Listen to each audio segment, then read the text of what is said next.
minutes of the December 11th meeting, assuming you have enough. Should I be abstaining from that vote? Yeah, I guess Justin, Jean, and I can vote on that. If someone wants to make a motion. I will move to approve the minutes of December 11th, 2019. I'll second it. Okay, any additions or corrections? Let's vote. Let's turn off some switches. Yeah. It's the ghost commissioners. No. Okay, so that's 3-0, one abstention. Sorry. Okay, next item is unfinished business, and I'll start like I always do, describe the process we follow. We'll call an item up for consideration. Planning will describe what the request was, what their analysis and findings are, and what their recommendations are. And following that, we'll allow the applicant to step to the podium and state their case. And throughout this process, if we have questions, we'll ask the applicant or ask staff to clarify things. And following that, we'll allow the applicant to step to the podium and state their case. And as we go through the process, we're guided by what's in the municipal code. We're not legislators, we don't make laws, we just interpret what's there. And so we'll be looking at specifically the zoning ordinance and subdivision ordinances are the things that guide us. So with that, are there any conflicts or ex parte contacts? No, okay.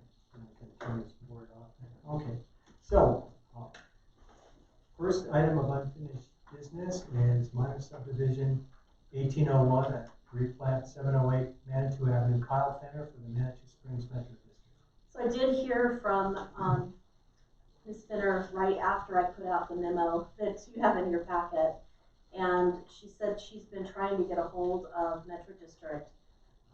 You know, we reported that they've had some flux, and unfortunately, before she could get a hold of the new president, the board president, he's on vacation, and so she doesn't know what the status is.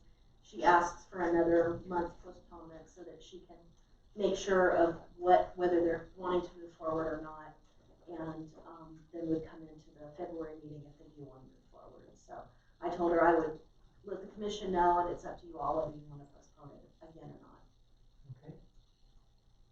Motion. Okay, I'll make a motion to postpone minor subdivision 1801 replat at 708 Manitou Avenue to the February meeting. Is there a second? I'll second. Okay, any discussion? Let's see,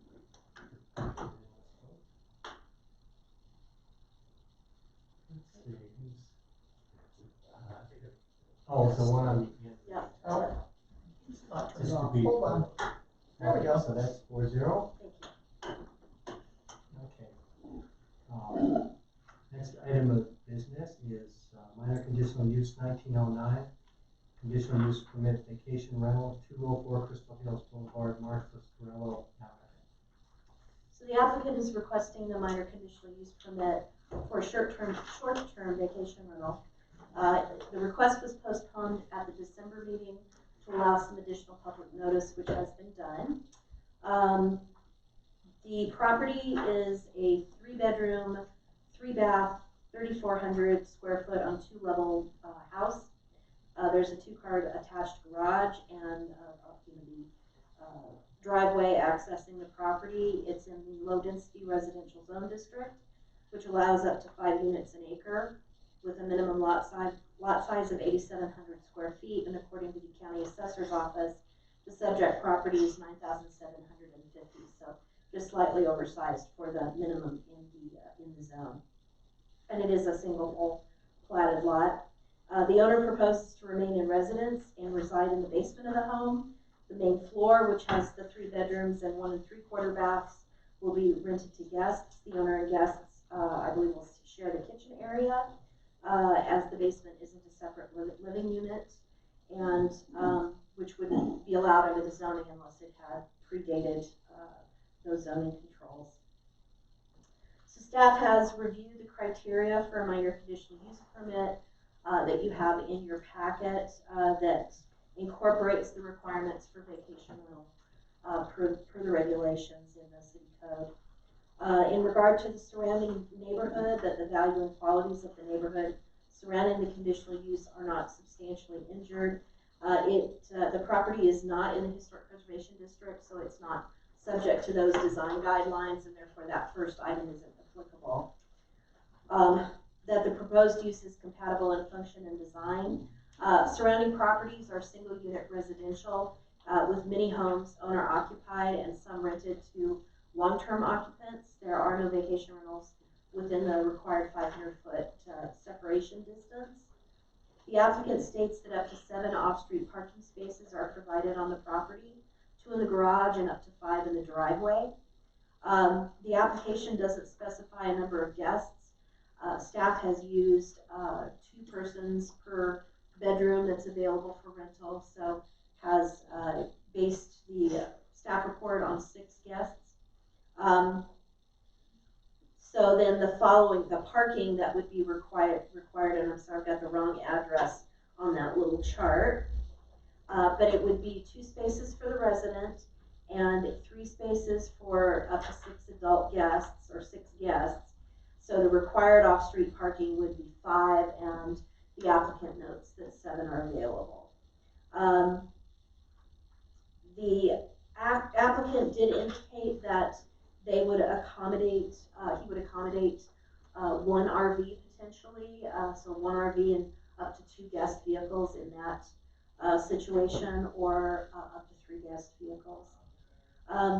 It looks like the access is good and the area is adequate based on the parking plan provided. So as far as the technical, physical configuration of the property, it doesn't look like providing a space for an RV is an issue. Staff believes the function and design of the property as a vacation rental can be compatible with other properties and uses in the surrounding area and not have a significantly greater impact than residential use, with the management of the parking in particular. Number 2, intent of the zoning code. So staff's provided the purpose and general intent of the code. Staff believes the proposal can be consistent with the intent and purpose of the code. The area is primarily single-family residential with owner-occupied and some rental units, as was noted before. The applicant it will remain in residence. I don't know if he works outside of the home or is retired or works from the home. However, the majority of issues that would disturb neighbors would likely arise in the evening, and so the owner in residence on site would enable him to respond to issues in a timely manner. Although the applicant will live on site, he does specify in the application that he's going to contract with a professional to manage the rental, and the management information has not yet been provided. Since he's on site, additional management isn't mandatory, so that's something that he could provide. He could choose not to do if that's what he wanted to do, or he can provide that subsequent to any approval. I don't know if he's selected a management company, but certainly you could talk to him about that. It appears that single night stays will be allowed. Again, that's not required information, but it does help to potentially assess traffic impacts because it will have more frequent turnover.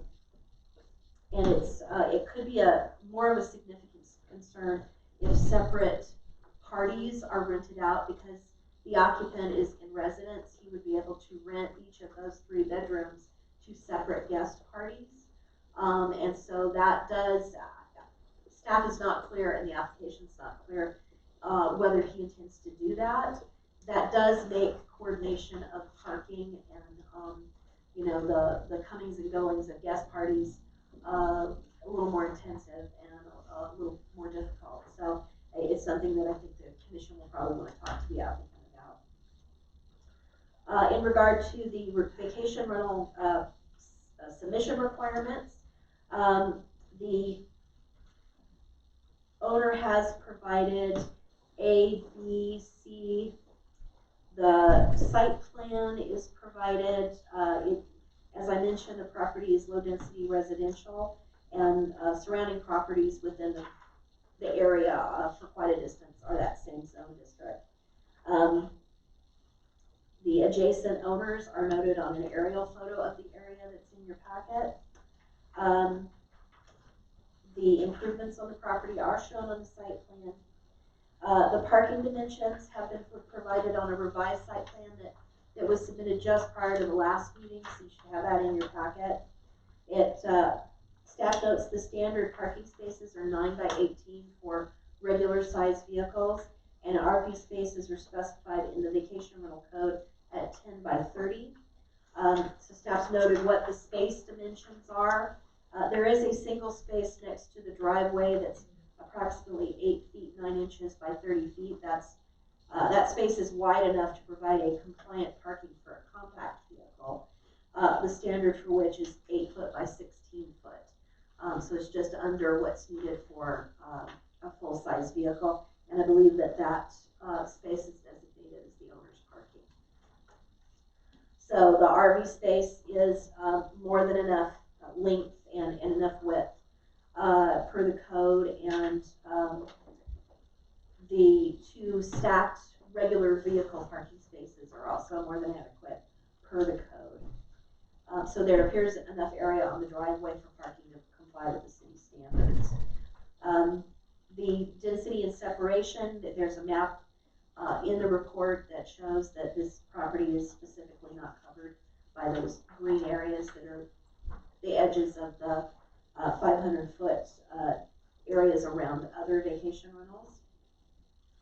The floor plan of the interior of both the guest and owner's living levels has been provided. The parking plan complies with code requirements. As I've noted previously, the applicant is living on the property but states professional management will be contracted with. The management information does need to be provided. And staff recommends some discussion occurring regarding the applicant's and the management's roles in regard to guests. Although he's on the property, if he's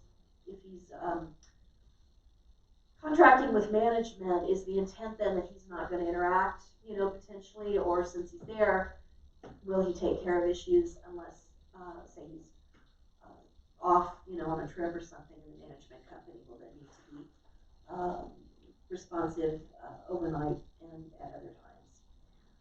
It appears that the applicant will share the upstairs kitchen, so there some interaction should be inevitable, but I just think it would be good to get a better idea of kind of what the roles, so to speak, are.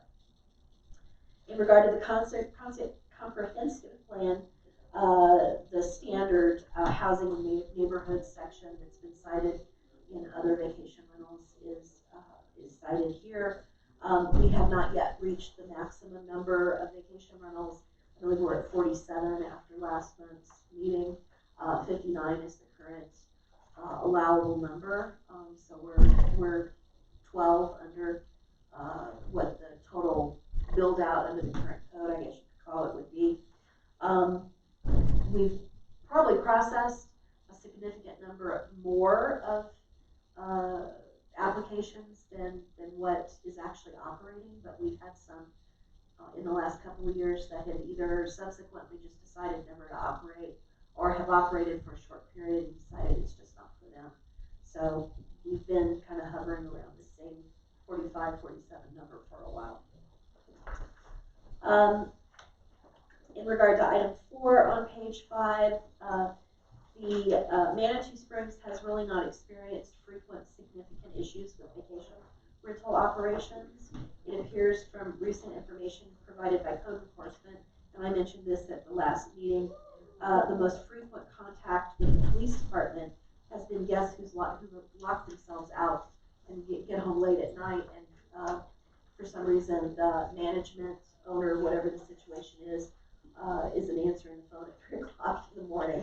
So they called the police department to try to get in. And I know at the last meeting, another vacation rental application, one of the conditions of approval was to make provisions either through an electronic door lock that's coded, or through one of those kind of realtor key lockbox, yeah. Staff believes the city's low rate of undesirable instances is related to its proactive adoption of regulations that spread these uses throughout the community and controls the number of properties that can operate residential lodging facilities. And we also control the number of guests that can be on a property. It's not something where somebody has a 3-bedroom house and we allow 30 people to be there. Certainly if somebody wanted to violate, they could do that, but I think for the most part our vacation rental operators stick to what they're allowed to do, and we've not had a lot of instances at all. Of course, oversight is the key to compatibility and capacity of the allowed facilities, the number that's allowed. The vacation rental application specifically states that the 21-day requirement will be adhered to. The applicant does need to confirm if he intends to rent to individuals for the different rooms that are available, or if he's going to just do one guest party that would take one or all of the rooms. The floor plans show locations of fire extinguishers, smoke alarms, and CO2 detectors on each level of the home. The application states the intent is to allow smoking outside on the deck in the entry courtyard. Smoking is frequently a neighbor concern and potential source of complaints. And it's also important because it's possibly, not just for possibly disturbing the neighbors, but because it can be a source of potential fire ignition on the property. The commission can consider prohibiting smoking outside the house and should discuss more detail regarding the applicant's control.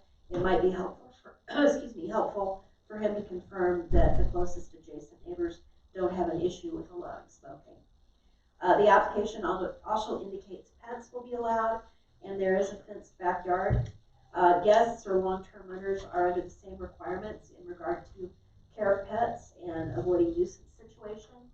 It's good to note that the City of Manitou Springs does not do animal enforcement. We contract with the Humane Society. And so if there's issues that the Humane Society would need to come over.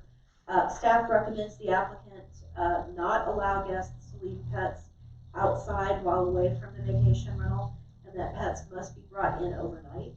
And informing guests who may not be familiar with the wildlife in the area that they need to be cognizant of pet safety and that bears and mountain lion are in the area, and in fact they've been frequently reported in Crystal Hills, is an important factor. A lot of people don't realize that we really are in the foothills of the mountains, and we do get that kind of wildlife.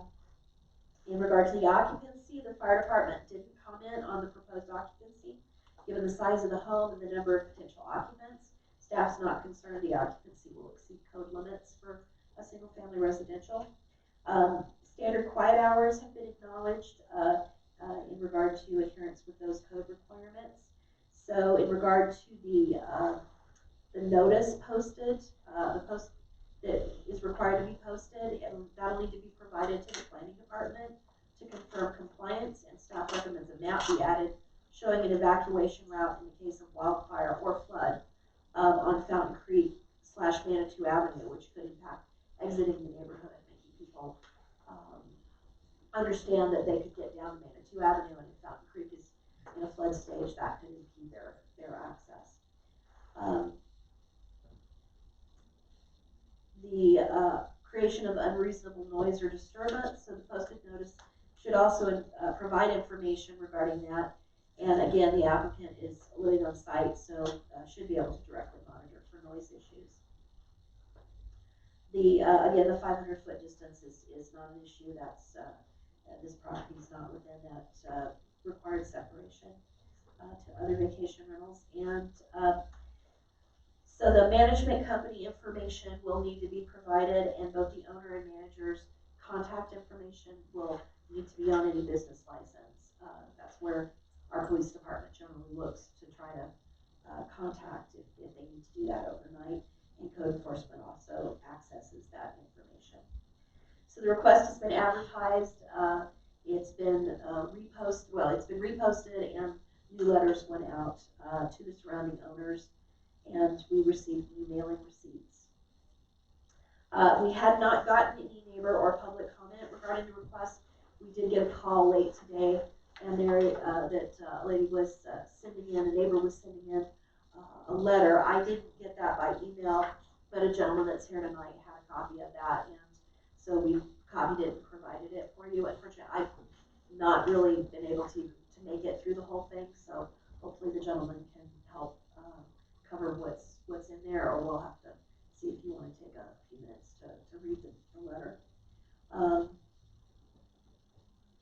No adverse comments have been received from any reviewing agencies, so there's no utilities issues or anything that might impact the proposed use of the property. The positive aspect to this proposal is the applicant lives on site and can help manage parking, which could be problematic if multiple parties are involved. Staff does feel there are some issues that need to be addressed before approval.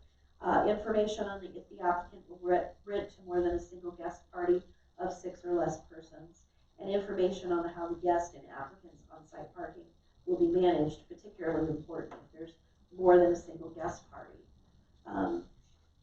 Assuming information is presented regarding acceptable management of the parking will result in minimal shuffling of guests and owner vehicles, staff feels the application can substantially address and meet the requirements outlined in the municipal code regarding regulation of short-term vacation rentals and the criteria for minor conditional use permits. The commission will need to find the proposed use will not create adverse conditions as proposed or modified by new conditions of approval.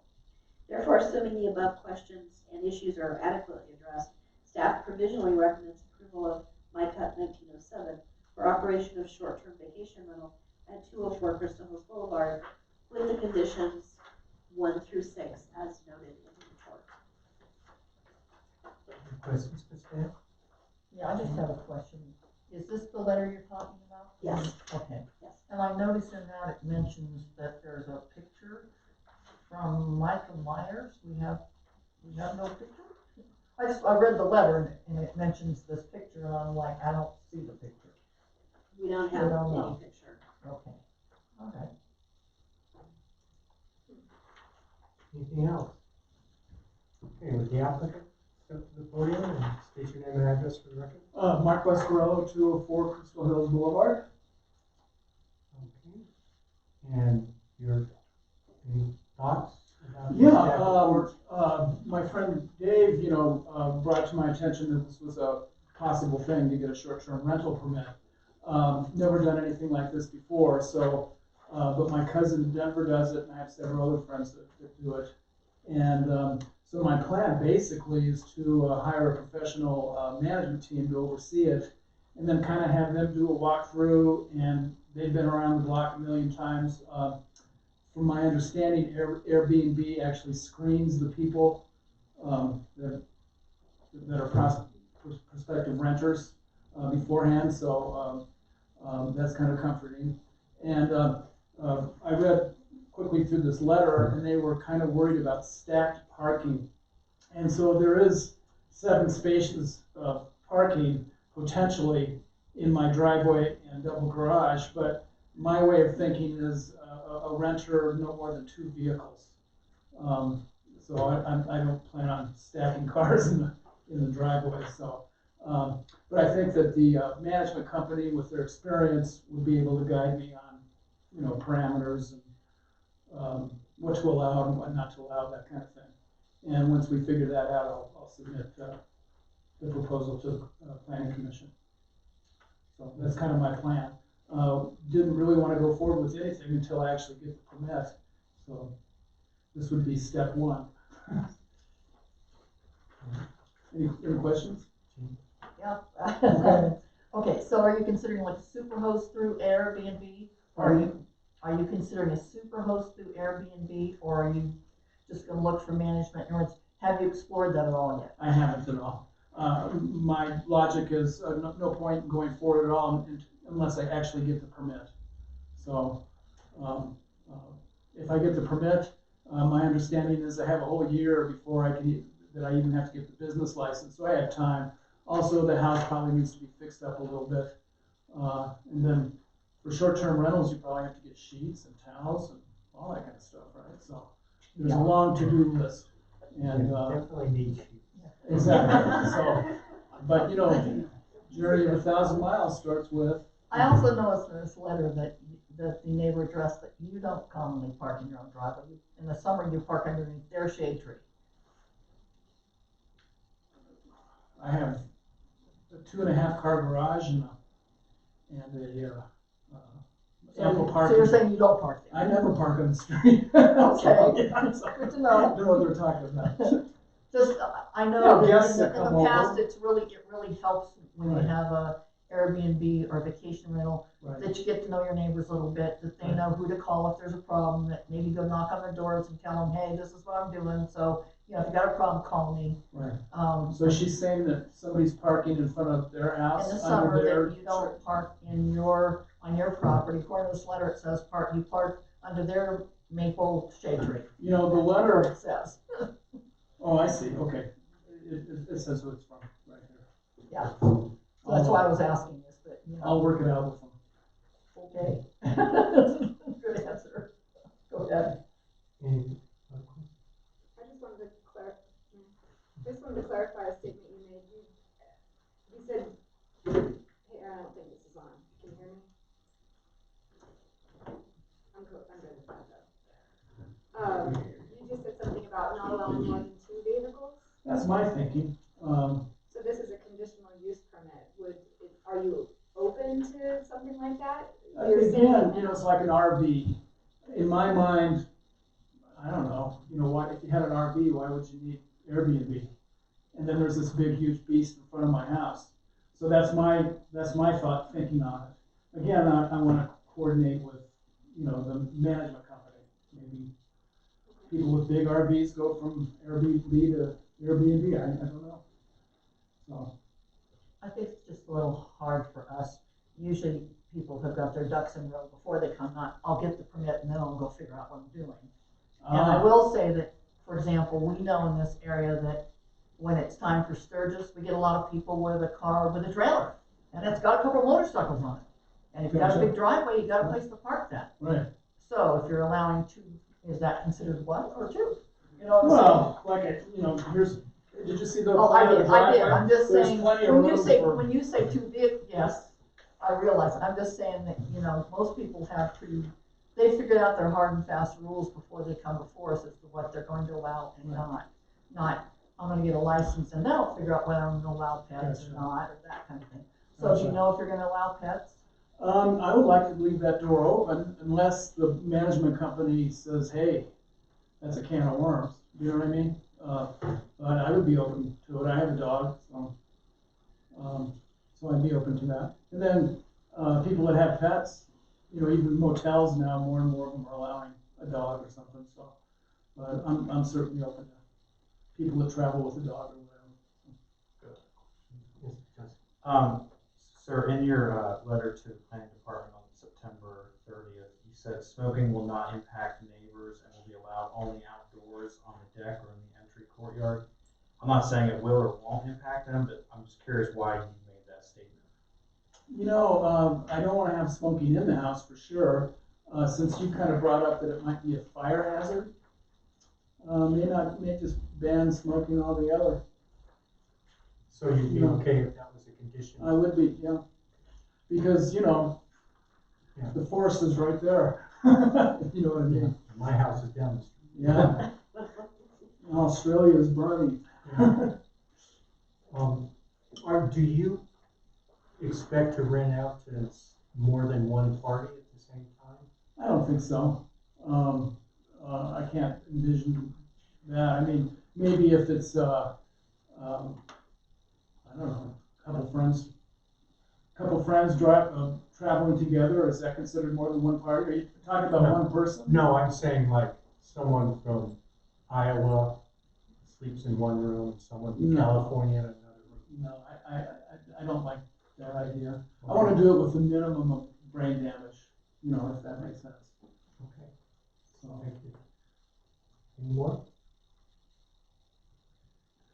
Okay, we'll call you back up if we have more questions. okay, thank you. Thank you. Okay, the public hearing is open. If anybody in the audience would like to comment on this, just state your name and address for the record. Hi, I'm Paul McKittrick. I live right across the street. I'm the husband of the letter that you got kind of late. I just got it before I came over, and I didn't really get a chance to see it either. I see there's some proofreading that needed to happen, so it's kind of down in a rush.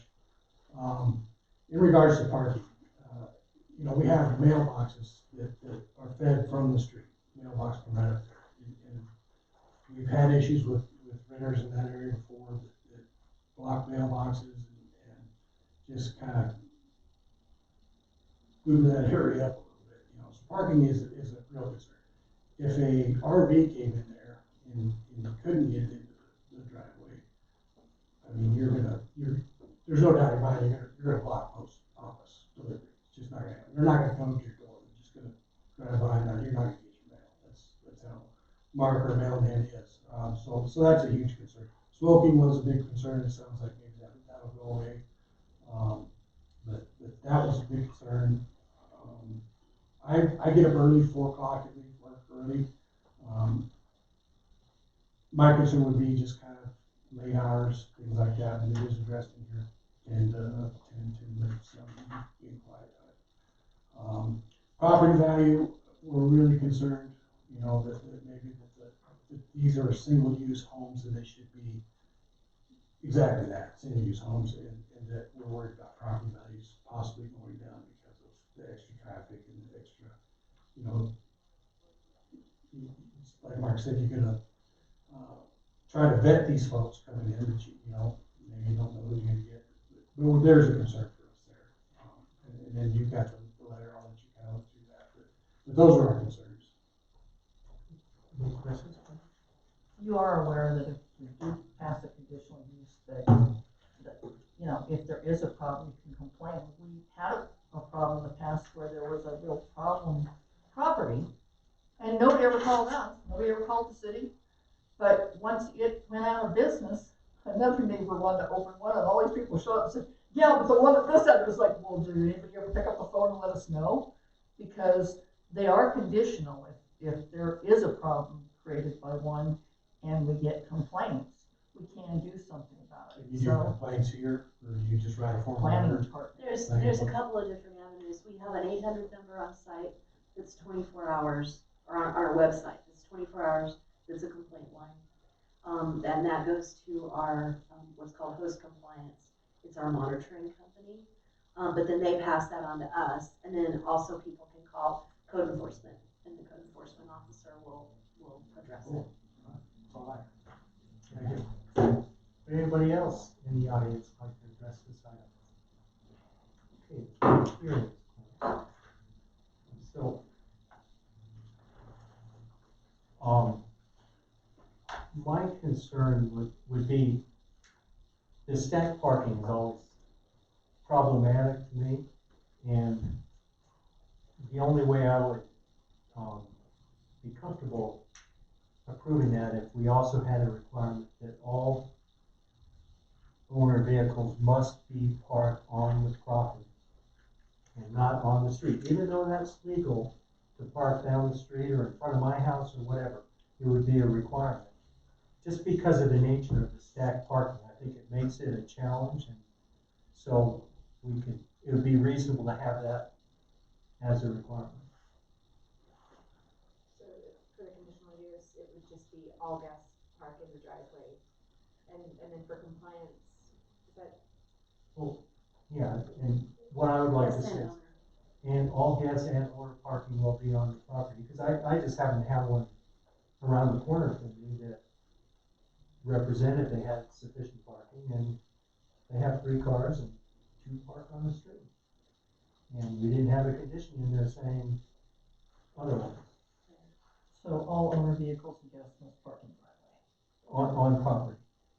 The driveway's on property. Yeah, or garage, yeah, just off-street, I guess is another way of stating it. You may want to confirm with the owner, but it sounds like he's not so much wanting an RV to accommodate RVs. Or if you want to leave that open, you know, for him, for when he gets his management company, that's up to you all, but that's one of the things I have noted, that he's not so sure about having an RV. I just know from experience, very few, he'll have very few RVs. Once I get one, it's usually not a big one, because the big ones have showers and all that gobbledygook. It's usually one of the smaller ones, which are not as much of a problem. If you get one of those big boats, they don't rent an Airbnb too.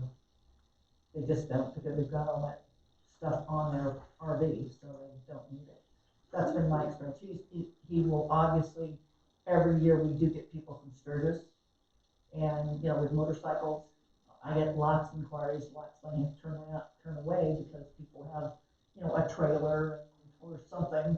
So if, you know, if he's got a long driveway, he might be able to accommodate that. And a lot of times they want to drop the trailer and then take the car. So that, you know, so that's why I was asking if you consider that one or two vehicles. But that is something he will encounter, you know, maybe not every year, but probably. Okay. Looks like you're writing up that. I did. Oh, Okay. All right, go ahead. Do we have anything on bear cans or trash? Is that, Well, we have an ordinance in town. okay, but we were putting that in the, were we putting that in most of them? No? I think the ones that you had put them in or started to look at putting them in were mainly ones that they didn't have, like a garage or someplace. Right. You know, that the renters were gonna have to leave the garbage inside, and you know how that can happen. Right. I guess in this one too, the owner's living on premises the whole time. Planning. Assuming he's probably gonna take his trash out, so. Yeah. I would think so. Anything else, Julie? Okay. All right, I'll make a motion to approve minor conditional use 1909 with staff's recommendations 1 through 6, as well as adding 2 more conditions. Number 7 being all owner vehicles and guest vehicles must park in the driveway or garage. And number 8, property be non-smoking entirely. Is there a second? Go ahead. I held my hand up, but I'm not kidding. Second. I might suggest, condition number 1 states the vacation rental guests must be instructed they're not allowed to park on the street. And I think you could add, owner and guests must park on site, either in garage or driveway. Okay. To that we one? can do it that way. And then in number 4, it specifically mentions the smoking outside of the house. So I think we could just amend that to say include information stating that smoking is not allowed. Okay, that's fine. Is that okay with whoever seconded it? Yes. Okay. Okay. Is there any discussion? Let's vote. Okay, so that's approved, and now go to the next step. So it might just be worth noting that for Mr. Buscarello, as you get your management company, the conditions of approval, those are your parameters, and if they come up with anything different, you would have to come back to the commission and request an amendment. So Understood. just, yeah, You know, your parameters will be my parameters. thank you. All right. Nice to see you.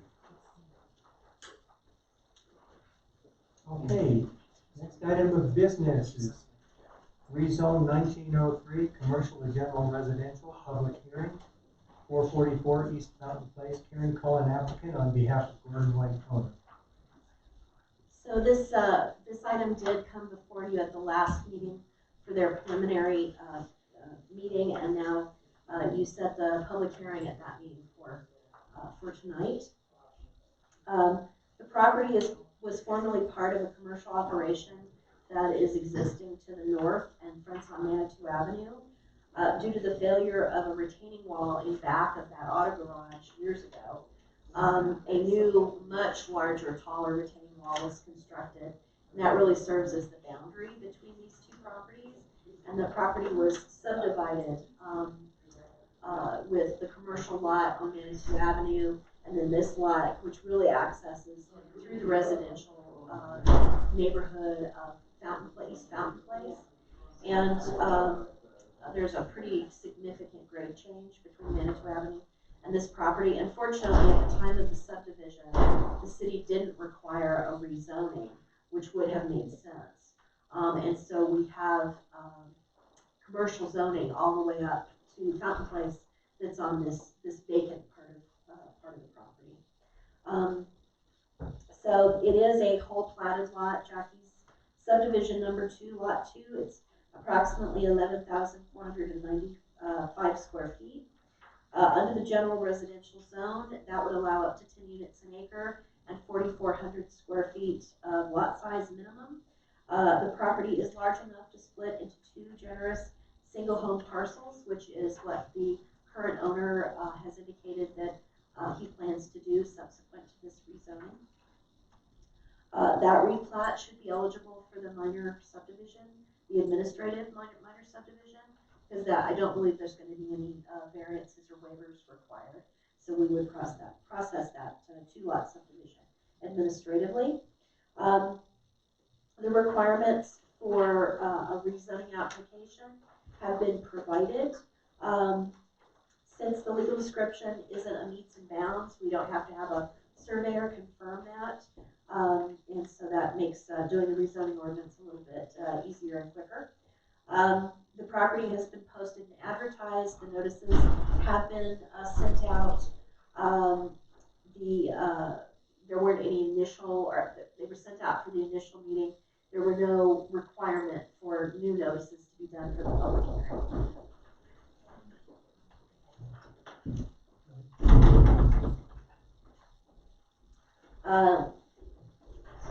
The criteria is directly addressed in the letter of explanation, which you have in your packet.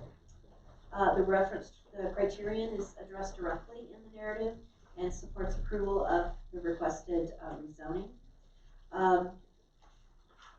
Staff didn't require any additional support documents for the request, since this is a 1-lot, 1-owner rezoning request. The public facilities and services impact report, that is addressed in the applicant's narrative. Given that it's 1-lot, 1 zoning, it could become 2 lots. It's not going to have any significant impacts, and the property is served by an existing street, and there is water, sewer, gas, and electric available to it. Matter of fact, Public Works indicated no concerns and noted that the rezoning really suited the character of the area. The city's consulting engineer noted that a residential zoning actually has less impact on services and facilities than what a potential commercial development would have. So that seems to all be in favor of the request. We did not require a citizen participation plan and report, again, because of the scope of the request. The commission must apply the criteria for a zone change, and staff provided that section. An additional criterion, which isn't specifically listed, but it's talked about in the rezoning section, is that there's a proximity requirement. You have to rezone a property to a category that at least part of one side must abut a similar category, so residential to residential, commercial to commercial. The proposal meets that proximity requirement. General residential is across the street and to the west. The property on the same side of the street but to the west is also zoned general residential. So compliance with the Manitou Springs Comprehensive Plan by Manitou. Staff shows that according to the future land use map, the parcel is designated as gateway mixed use. We had this come up before. That land use map is not done at a parcel level designation, and so it's more kind of general areas, and it at times will take in parcels that are really not appropriate for like a commercial zone, and that's the case with this one.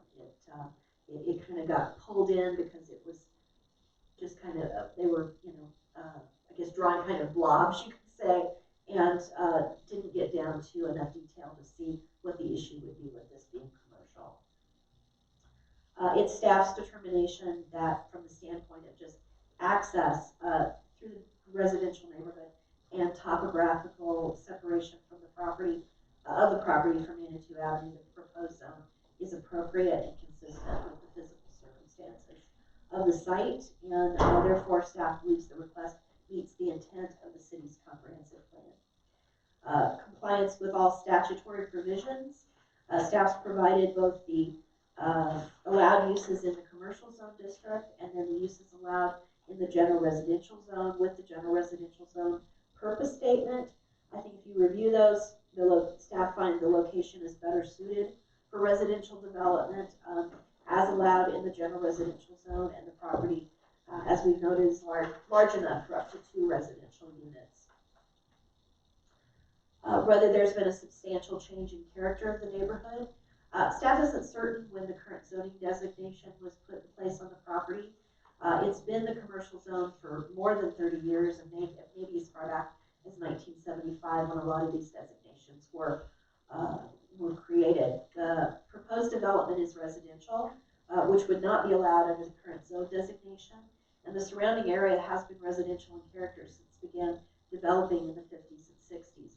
Rather than the character of the area being different, I think the character of the property is now different with that retaining wall, that separation, and the subdivision. Item D, whether the rezoning will adversely impact the provision of public facilities and services. Currently, the property is vacant. It's served by the existing paved road. Water and sewer mains are available nearby.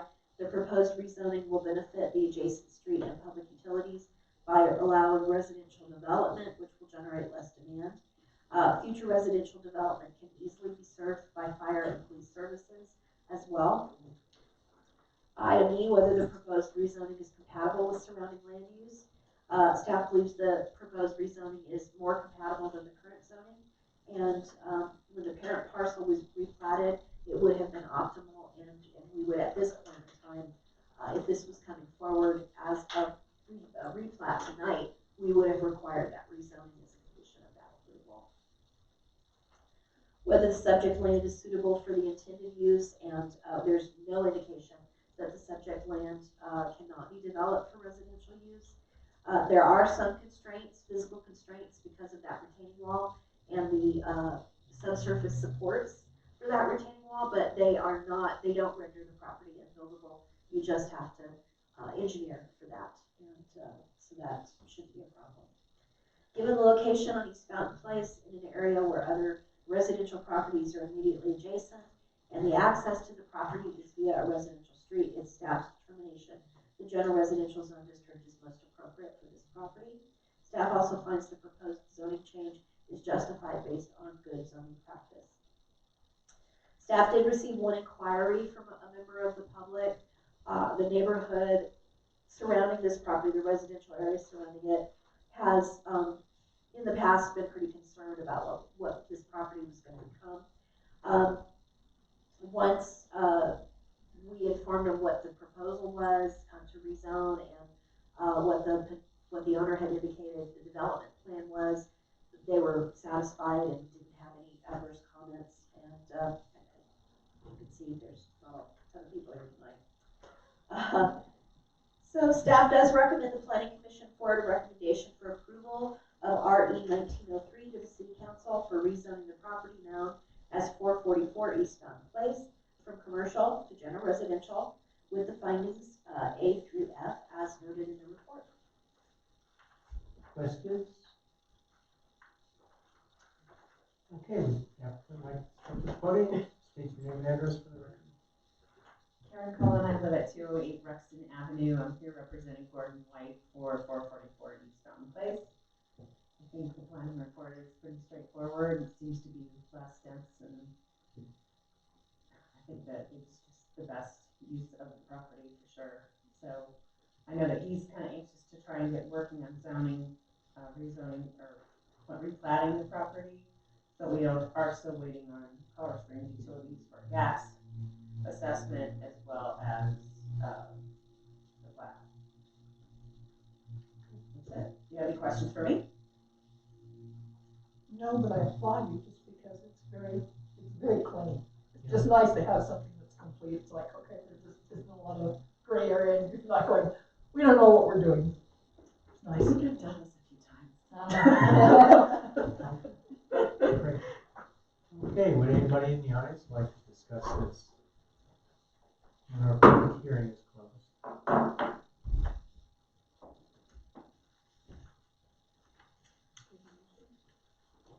Go for it. I'll make a motion to recommend, forward for approval to the council, for RE 1903, for the property known as 444 East Fountain Place, from commercial to general residential with staff's recommendations A through F. I'll second that. Any discussion? Okay, and that's done. One more step, that's great. Yeah. 2 more residences in Manitou. What could be better? It's ready. I don't know if they're gonna look like yet. Well, that'll be, I'm sure Gordon will be, he'll do something nice, I'm sure. that'll be great. Okay, next item, other business, I guess. Discussion and recommendation regarding ordinance revising section 1844. Actually, you need to postpone, Oh, yeah, I knew it. make up I was 2001. staring at it. That's all right. That's all right. Okay, item 5, major conditional use, 2001, conditional use permit for telecommunications facility. I think it's 107 rather than 117. Well, the building is 107, but we've assigned 117 to the Oh. cell site. Okay, so Because it's. they have to have their own I electrical was service. confused, I tried to find it on. I started to explain that, but I figured somebody would mention it, not be able to. Okay, so 117 Manitou Avenue, Colleen Neville, Black and Veatch, applicant on behalf of operator Verizon Wireless and property owner John Lee.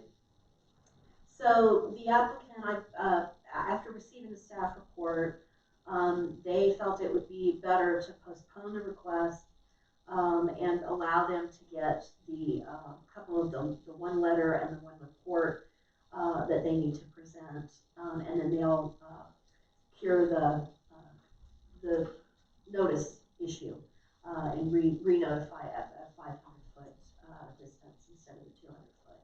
So they're asking for postponement to February 8th, and since it's their request, it's not an issue as far as the tolling goes. This is the one application we now have, this application type we now have to monitor for what's called tolling. We have a certain time frame that we have to get to approval, but since they've requested postponement, it has a little different effect, so. Okay, have a motion to postpone. I'll make a motion to postpone, major conditional use permit 2001 to the February 8th meeting for planning. I'll second.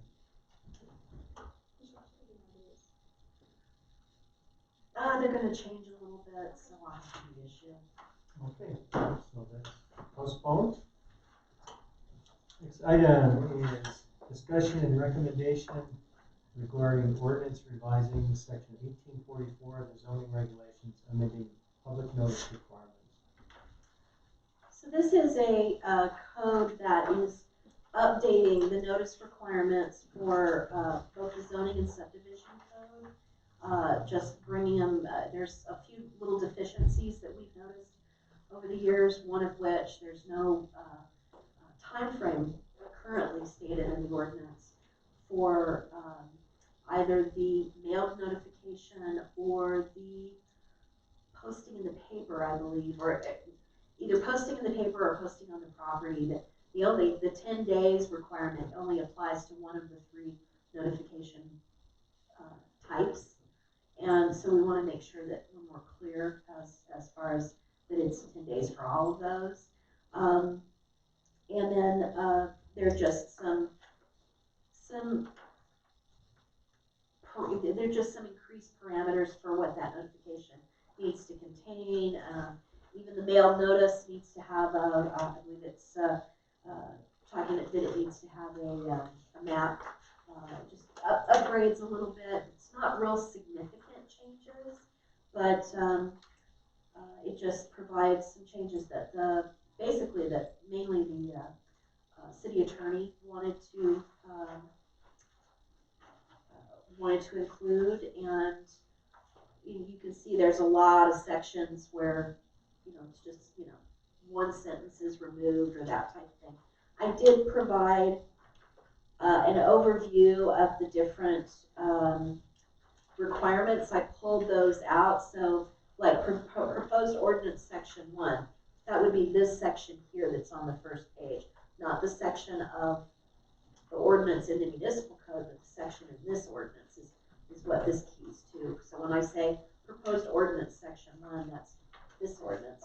And then I've outlined and shown what the current section in that code is. So if you wanted to compare those and see what the differences were. And then on a couple of these, I just noted what the change would be. Like on page 5 where there's the little highlighted area with the strike through. That's all that's being removed from that area. I think there's a couple of those that just show like the 1 or 2 lines. So because I wanted you to be able to see that, I highlighted it with the strike through, so you can see those really minor changes.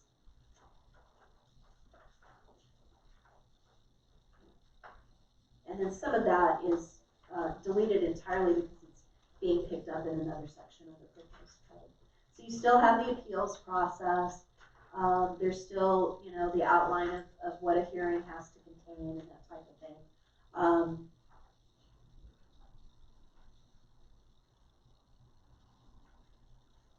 It outlines what the reconsideration of the requirements are for reconsideration of an application, that type of thing. So, like again, not a lot of changes, but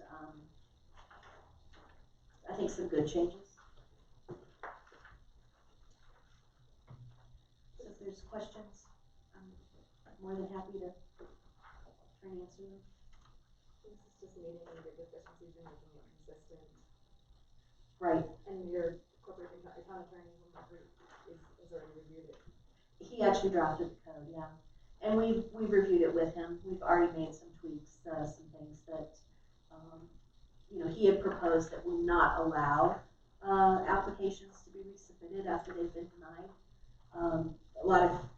For instance, a lot of cities require a year before you can resubmit an application that's been denied. We've never done that, and we don't have a problem with it. We don't have people that are coming in to just clog up the system to try to somehow get an application through that was previously denied or withdrawn.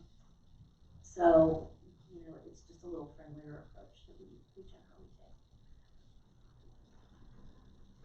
Yeah, it seems all pretty straightforward. It was really confusing to try to track the two. I don't know if, I just can think of one commissioner that we used to have that her head would have exploded trying to read this. And Yeah. she'll be looking at this. So I was thinking if there would be a way to have like the marked up draft with the changes highlighted, just an electronic copy, and then when council looks at it, they could at least see it on their iPads and go through, because I spent time today and I just what? Right. So you were drafted and underlined for additions and deletions. Yeah. So I know that's to all right. do the whole section 16 and 18 would be a lot of paper. Well, but they it was just do electronic. electronic packets, so that you don't have to make copies of all that. Yeah. So yeah, I will give them just the marked up one.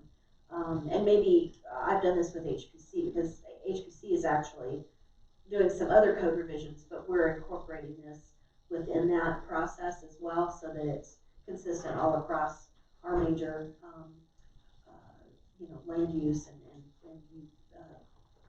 the ones where there's hearings, the ordinances that we have where there's hearings and that type of thing. So it's all coordinated, and I basically gave them a clean copy and a marked up copy so that they could, try and do that. But I'll do the same with City Council. Any other comments? And you want a recommendation from us? Cleaning things up. Yes, please. Okay. Well, first, would anybody in the audience like to weigh in on this one? Okay, so can we have a motion?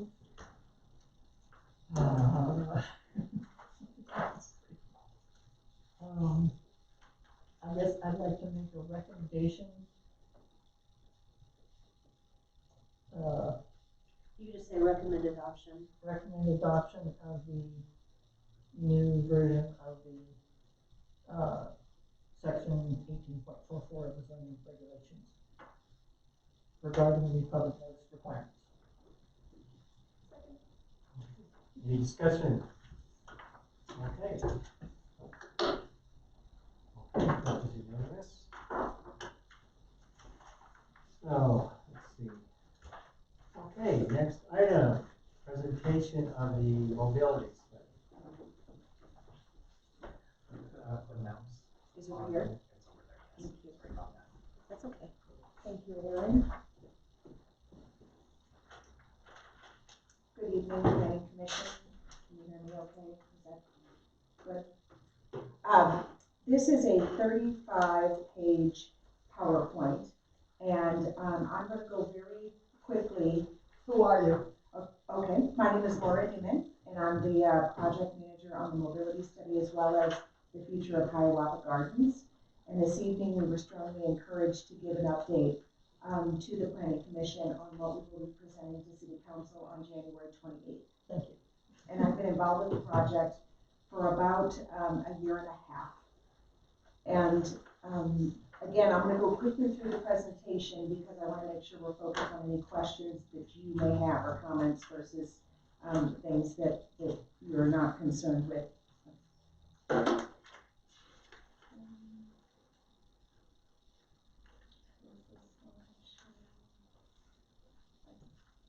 can't just click and Can you make it full screen?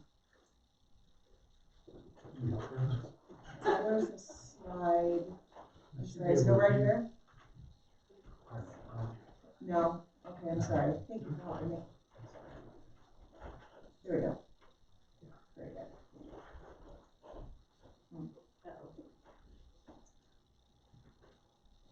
Hit the next, I guess. Use the wheel. The wheel. If you use the wheel, you should be able to. If you right click.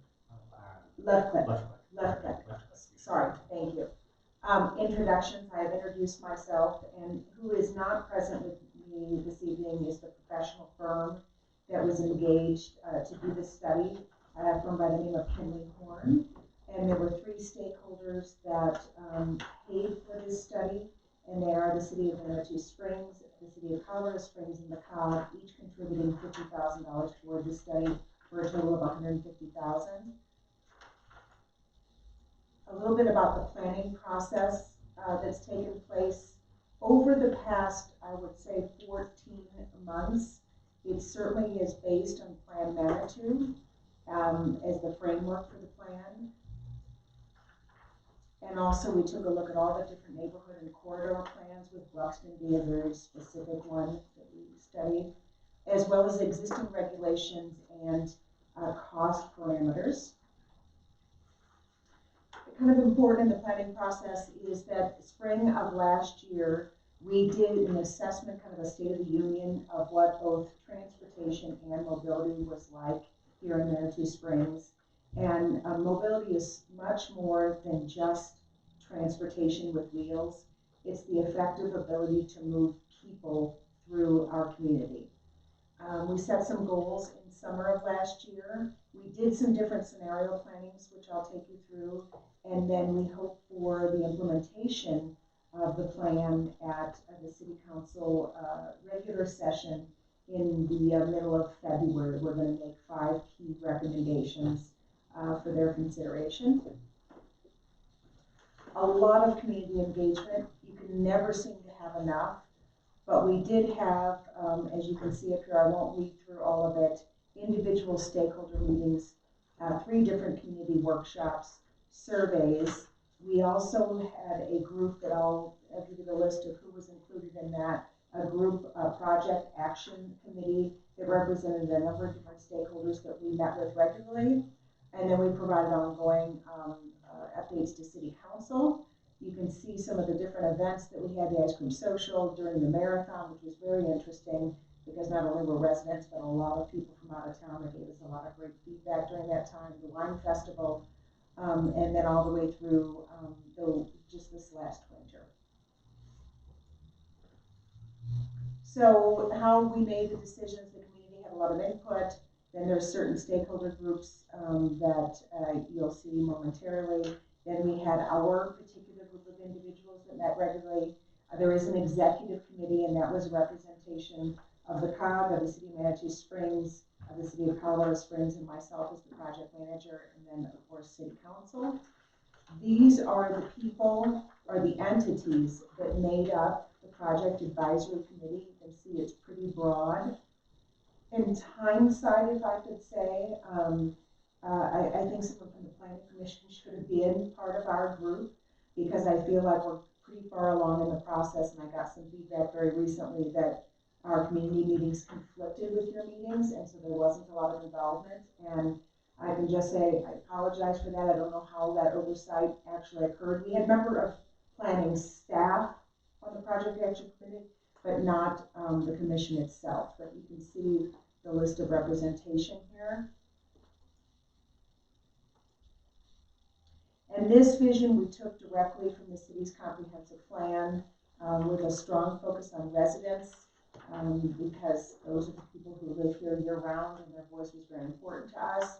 And the fact that it's such a tourist-related city, particularly seasonal, as well as we listen to the business owners.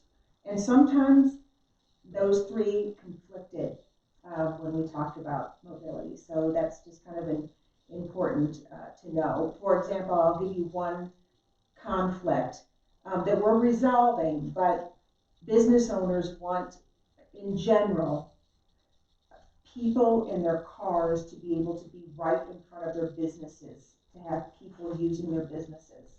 And when they understood they don't have to necessarily park their own vehicle in front of the business to do business there, that was kind of an ongoing dialogue, because some of the recommendations were not putting any more cars in the downtown. And so that's kind of where a conflict would occur. And then with visitors, we got a lot of feedback that as long as we communicate where to park and how to take the bus, and have the bus be, by the way, a little side note about the bus, very high marks from all the groups about the transit we do provide. It just isn't enough, meaning as frequent as people want it, and it doesn't stop at all the locations that people think that it should. And so that's where the conflict kind of came into place. But with the professional firm and all the different cities they worked with, we came out with some really good solutions. Guiding principles, again, that this is a long look at mobility. It's not a short life, and it's a basic reasoning and action and direct investment in policies. 3 particular is rethink how we move around. This is just an image that is provocative, and it's taking the Hiawatha Gardens location and turning it into a mobility hub. So that is a parking garage behind there.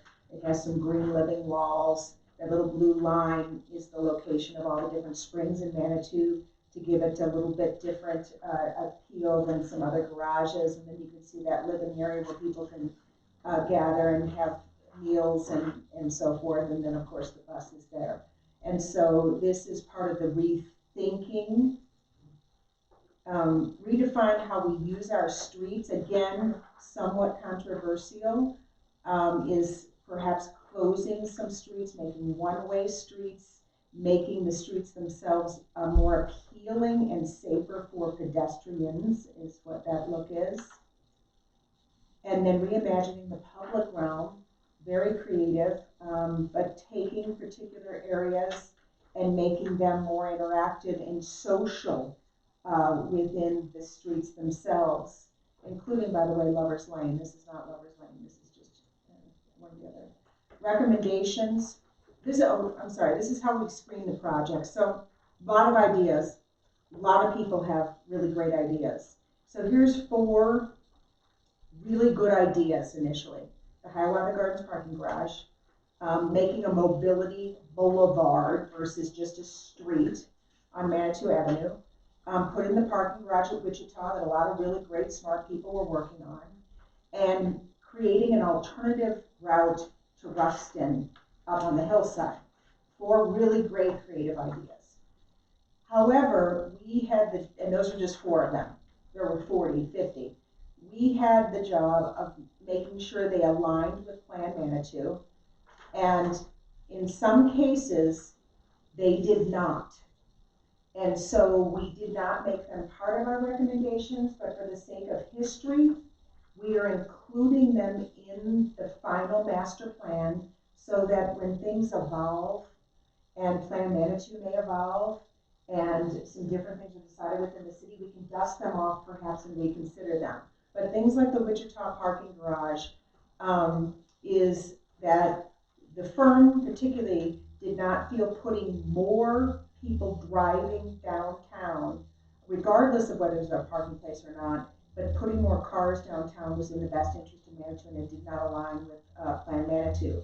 The Ruxton Avenue alternative route, which there were some pretty loud voices and some landowners that said that we could do this, it does conflict with the current land use and built environment, and so that did not get part of the recommendations. But we're including them in the study. They're just going to have that orange-red mark of not going forward. There's 6 different categories to the study: parking, streets, bicycle, pedestrian, as well as those who have a form of disability to get around, transit, and the way in which we communicate. And I'll go quickly through here. Probably the number 1, well, it's in the top 5.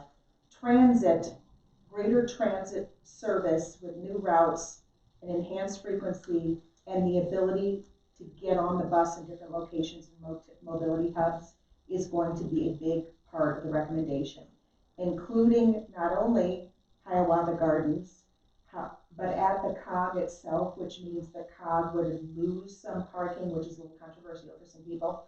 They'll lose a few spaces and recommend that a mobility hub is there for the people to get up and out of there without using cars. And the third one is Higginbotham Flats. Parking, number 1 on the list is we must improve communication. And that's in the process, by the way. There are some things going on already with the city about markers in current parking spaces so that we can communicate via a phone app or on the website that this lot has availability and 3 spots left and so forth, so people don't have that constant churn through the city looking for a place. Taking a look at what people pay for parking in certain areas, and then enhancing the supply. You can see down in that area. And there's also, you can see the COG, the reason it's not on there as a mobility hub is because we're taking away parking, so it shouldn't be under parking. But it will be a mobility hub, or at least, I'm sorry, that's the recommendation. But also to look at the urban renewal area for some additional surface parking is on here. Streets, calming the traffic and making it just more enjoyable experience for pedestrian and putting up some different pedestrian walkways and enhancing that. Walking and rolling, I just said increasing pedestrian safety, extending the reach of the pedestrian with some art and some of those other visuals that I showed you. And also a very important one is enhanced network of the public staircases. They're very interesting. It's what makes Manitou Springs unique, is some of our staircases, and make them safer and more available to visitors and residents. Biking is to Creek Walk, highly recommending what's going on with Creek Walk. I mentioned the mobility boulevard, so it's a different experience. The potential of putting some climbing lanes in some of the steeper hills will also be a recommendation. And then forward-thinking policies and regulations about micro-mobility. And by the way, that's a really, that's a lightning rod when you start talking about scooters and so forth, but just to have a policy as it relates to that so decisions can be made. And then communication. You can see some of those. It's a 5-minute walk to these shops, so, and you can see the number of open spaces, and so there's just enhanced communication so that people don't get frustrated when they visit. And real-time transportation information emerging technologies. Next steps, we are going to that's when our draft is due on the 22nd. We're presenting at a work session on January 28th, and then the public hearing will be February 18th. And I know I talked very quickly.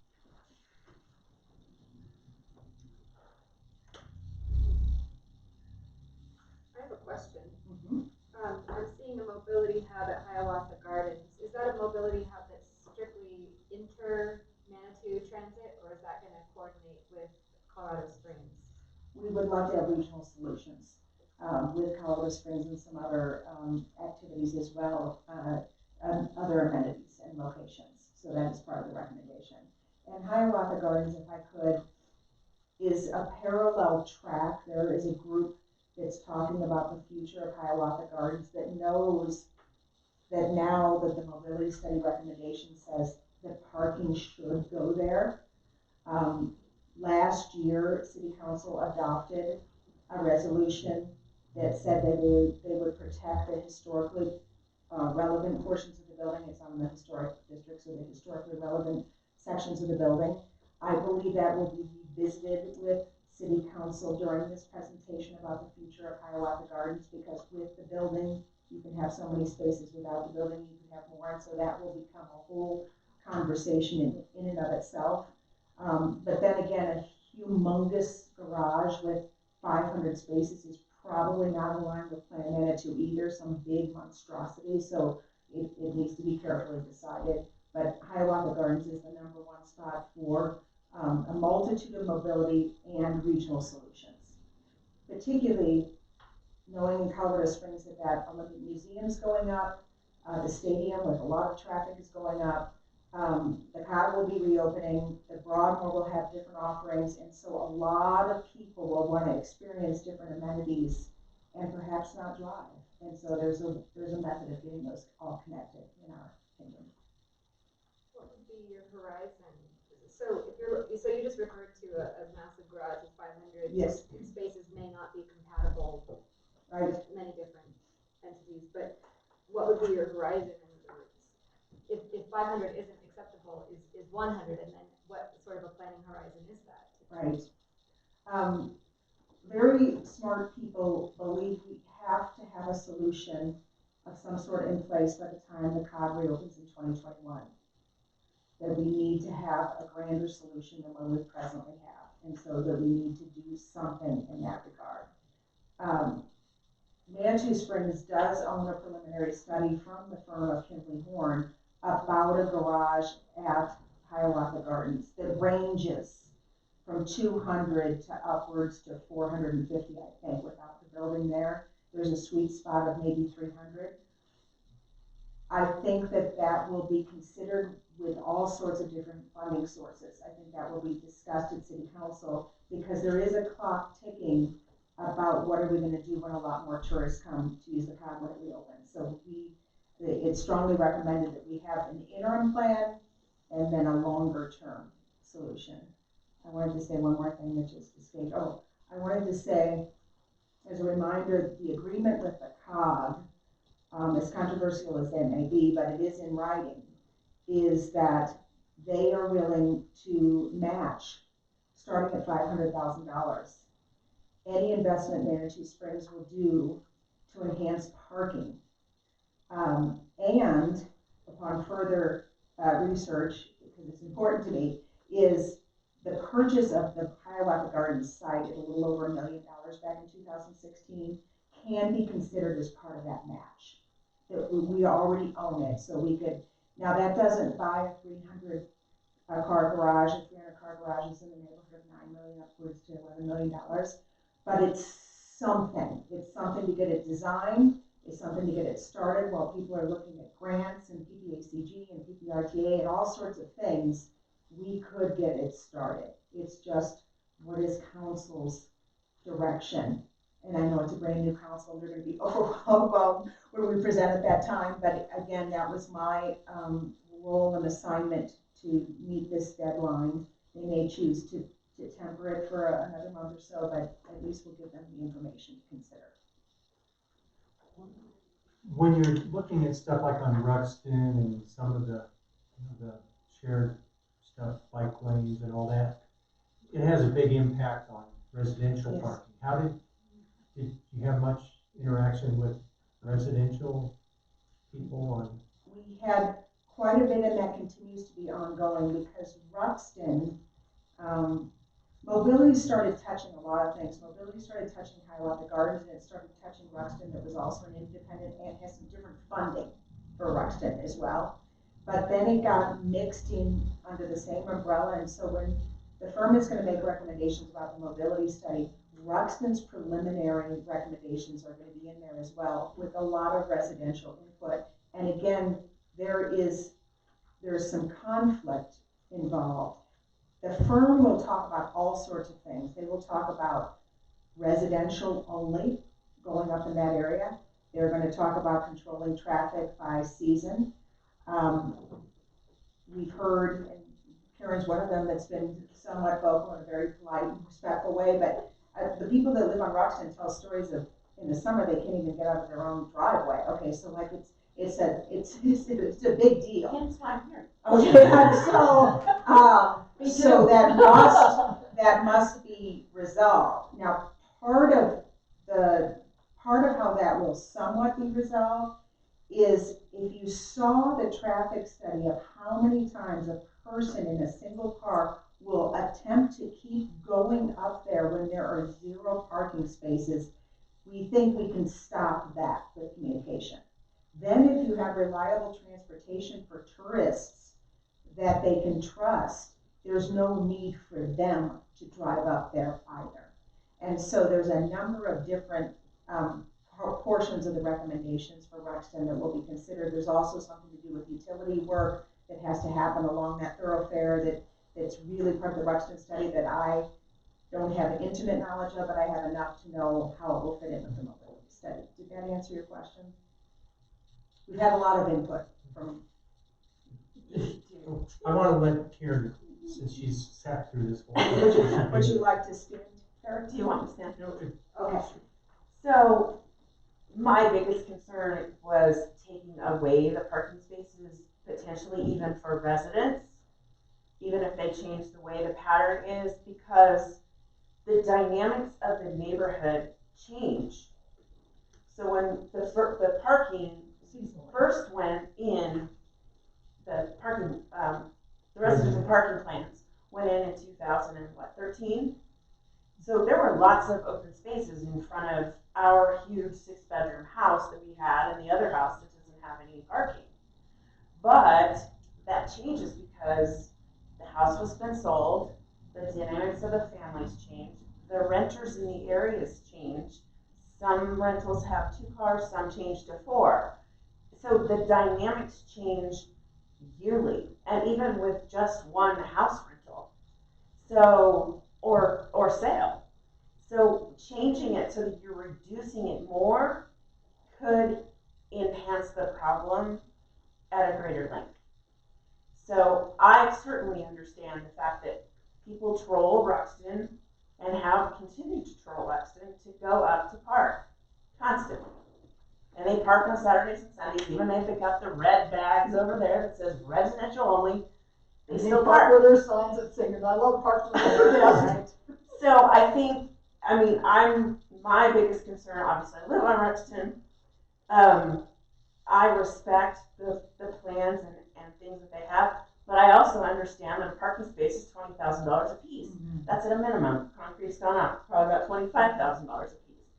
So that's a bond issue, which means it's going to have to go on the ballot immediately for us to even consider moving down that road.